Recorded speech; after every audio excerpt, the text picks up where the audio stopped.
And so I don't really know how this works, so you're leading, unfortunately. Leading an ENFJ would be such a nightmare. Good luck. Hey guys, welcome to another episode of Tea and Type. I'm really excited actually to have Meghan LeVota here today. Hi. From her YouTube channel, which you can check out in the description link here. So excited to chat with you, and yeah. Thank you.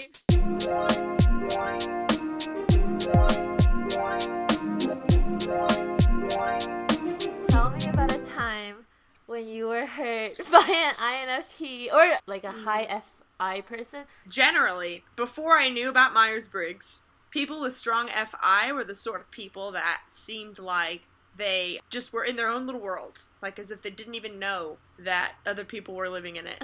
And an example that comes to mind is if you're walking in the grocery store and then somebody just, oh, I need potatoes, and they're stopping and I'm like, hello, I'm right behind you. Like, those things piss me off. I'm like, oh, you think that you're the only one that needs potatoes? I also need potatoes. You know what I mean? I think of FI as, like, just very much trying to fulfill their needs.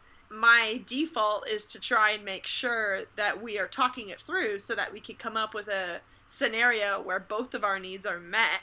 And in my opinion, like, you can't do that unless you talk about it. People with strong FI, they seem like they don't want to talk about it, which means that it's like almost impossible for me to meet their needs because they aren't voiced. I think because the inner feelings are so intense sometimes, it can feel like often embarrassing to reveal them. Like, it's almost like most emotional needs are like a little kid having a high school crush and having that revealed, even if it's just some normal feeling like, hey, I would feel better if you called me more. Like something normal like this. One of my closest friends since I was 12 is an INFP, and I remember one time in high school, like, we all went bowling, like, with our friends, and then I was planning on hanging out just with her after. After bowling, she was just like, hey, I'm not really feeling up for it anymore, like, sorry, we'll hang out another time. And I was, like, really upset because I didn't even want to go bowling. I just wanted to talk to her. I guess I felt like if she would have communicated that she was tired, then I would have also bailed on bowling, and we could have just both hung out. Okay, this is something I talked about with the ENFJ from yesterday's meeting too. Oh, it was so funny. No, this is so good. She was like, she was saying that, oh, if you want to enter into a relationship, but it's you don't want the person forever, it's just going to be like a short-term thing, like a fling, you should let that person know and stuff. I'm like, yeah, theoretically, I agree. It's just that, like, when I don't have an eye, and not me, but, you know, when people don't have an eye, they don't know that they just want the person for such a short amount of time or a long period of time. I'm like, we don't know. So she probably didn't really know that she was going to be tired until it actually happened, and then she was like, okay, bye. I also just want to comment and say I think it's so funny whenever INFPs do this thing and you just did it. Like when you like thought of an idea. It's like I feel like INFPs they sort of like have poker. They have like poker face, like because you don't have FE, and even though they're like so cute and squeezable, like they aren't actually really expressing. Like you'll just like be sitting there listening and they'd be like, that was such a good like impression of INFPs.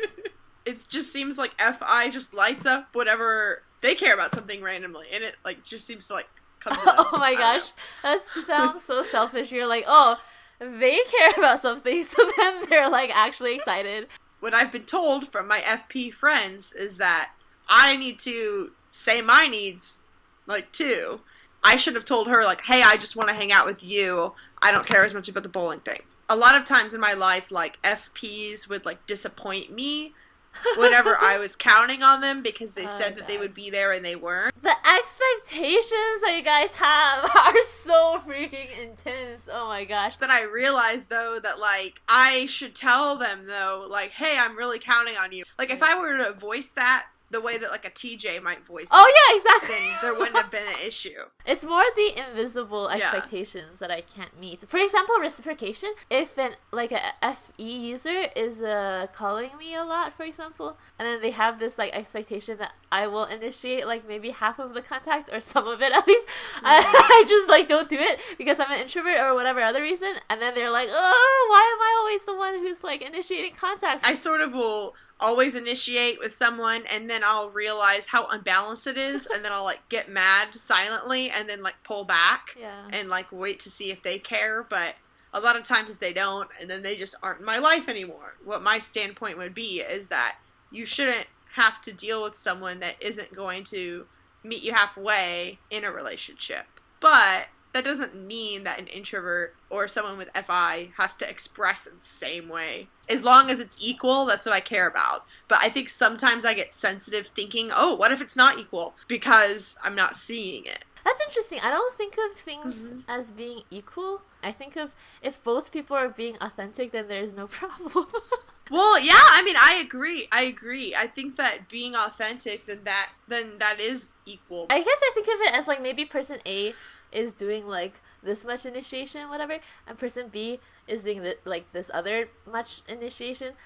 So they're different. They're not equal in value, but they're both okay with it. And if one person's not okay with it, then they leave or they say, "Hey, I'm not okay with this." I think that's fine. It's just the invisible expectations. Like being used.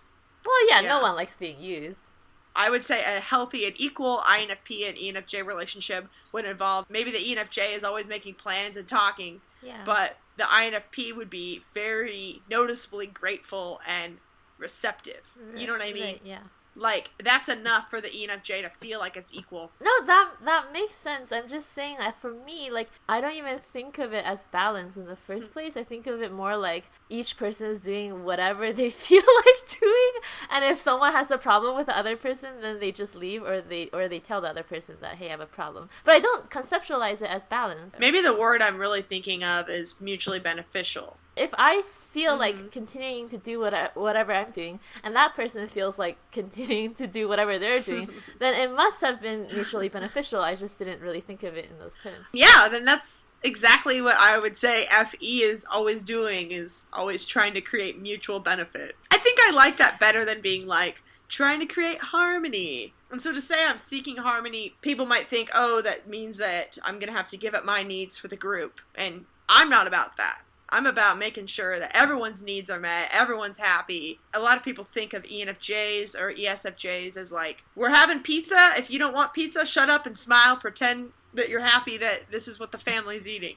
Do you think that the difference between you and ESFJs would be like if an ESFJ is entering into some sort of like emotional relationship, they don't necessarily have to have it leading up to something, whereas your NI would have to have it like make a point? Yeah, so just for background, my dad's an ENFJ and my mom is an ESFJ and my sister's an ESFJ. Oh my gosh! So, and I don't know if it helps, I'm Italian. It's just like very like, hi, how are you?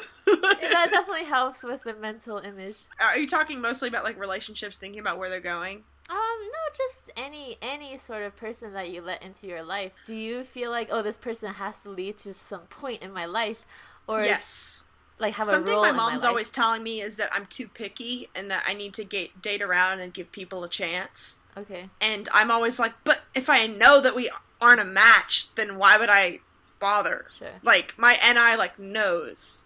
But for her... yeah, that's like Alex.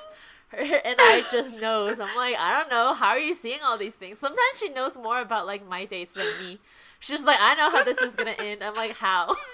Yeah, and, like, my sister even, like, I will be, like, swiping on Tinder really fast. And she's like, oh my god, you didn't even, like, look at their face. Like, how do you even know? So and I'm funny. just like, like, just the vibe. I feel like we wouldn't get along. Like, I don't know, like...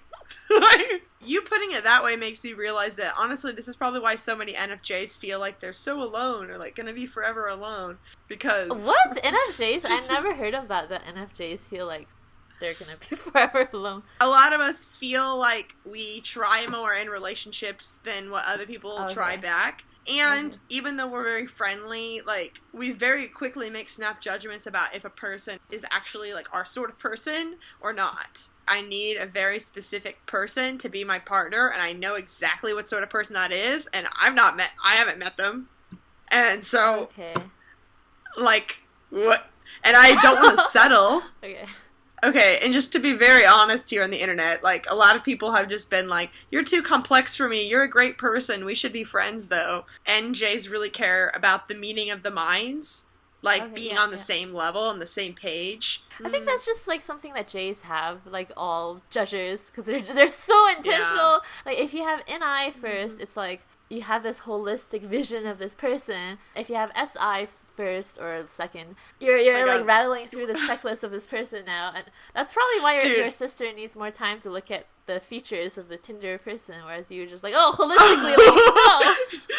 I was gonna say too, the most ESFJ thing ever. My sister is 20, but she already has a Pinterest board for her wedding, and she's not even dating anyone.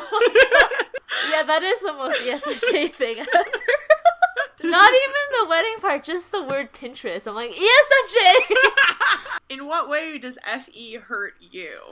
First of all, I might be suspicious of their emotionality since it's so different from mine.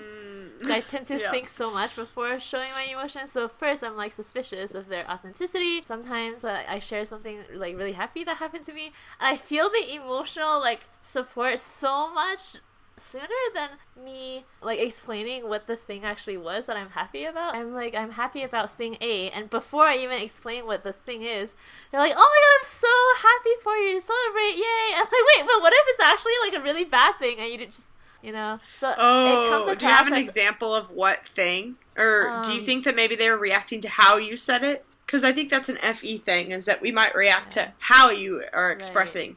And not just what you said. And so maybe we'd get ahead of yourselves. If you looked happy, then we would start celebrating. Your explanation makes a lot of sense. Because now I can frame it in a way that they trust me and they see that I'm happy and they can just trust that I have a good judgment of everything. But I don't know. I guess it's we're so trusting, different. We're banking on you to have a TI judgment. And we're just letting you I have your no TI judgment.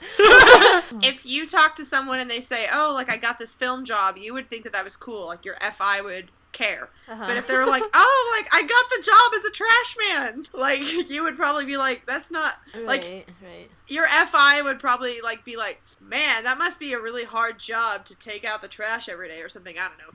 But from an FE, if we're listening to someone else and they're excited, then I don't even have a reaction. I'm not even thinking about if I would enjoy it or not. Okay, this really makes so much sense, Megan. Yeah. You're like saving my life right now. No, this is so good. I never thought of it like this.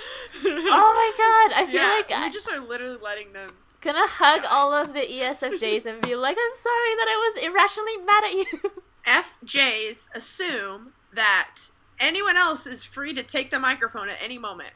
If you have something to say, say it. And so a lot of times EFJs, I'm just talking, like, and a lot of times an INFP like you might, like, have something they really want to say holding in, and then, like, waiting for, like, me to stop talking or whatever.